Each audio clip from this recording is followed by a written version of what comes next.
Cholesterol ಹೆಚ್ಚಾಯಿತಾ? ಹಾಗಿದ್ರೆ ಈ reel ನಿಮಗಾಗಿಯೇ. ಈಗೋ ಹೇಳಲಿರುವ 5 ಬಗೆಯ ಆಹಾರಗಳನ್ನು ನಿಯಮಿತವಾಗಿ ತಿಂದರೆ ಕೊಲೆಸ್ಟ್ರಾಲ್ ನಿಯಂತ್ರಣಕ್ಕೆ ಬರುತ್ತದೆ. ಅವಕಾಡೋ ಕೆಟ್ಟ ಕೊಲೆಸ್ಟ್ರಾಲ್ ಕಡಿಮೆ ಮಾಡಿ ಒಳ್ಳೆಯ ಕೊಲೆಸ್ಟ್ರಾಲ್ ಹೆಚ್ಚಿಸುತ್ತದೆ. ಬಾದಾಮಿ, ವಾಲ್ನಟ್, ಪಿಸ್ತಾ ಈ ಕಾಯಿ ಫಲಗಳನ್ನು ತಿಂದರೆ ಹೃದಯವನ್ನು ಆರೋಗ್ಯಕರವಾಗಿರಿಸಿ ಹೃದಯವನ್ನು ಕಡಿಮೆ ಮಾಡುತ್ತವೆ.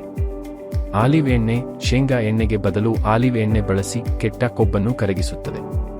ಮೀನು, ಒಮೆಗಾ 3 ಸಮೃದ್ಧವಾಗಿ ಇದು ಟ್ರೈಗ್ಲಿಸರೈಡ್ಸ್ ಅನ್ನು ಕಡಿಮೆ ಮಾಡುತ್ತದೆ.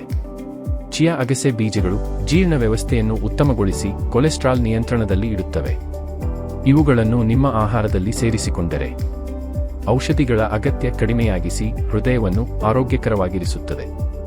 ನೀವು ಅಥವಾ ನಿಮ್ಮ ಕುಟುಂಬದವರಲ್ಲಿ ಯಾರಾದರೂ ಕ್ಯಾನ್ಸರ್ನಿಂದ ಬಳಲುತ್ತಿದ್ದೀರಾ? ತಕ್ಷಣ ನಾಗೇಶ್ವರ ಆಯುರ್ವೇದಿಕ್ ಹಾಸ್ಪಿಟಲ್ ಅನ್ನು ಸಂಪರ್ಕಿಸಿ.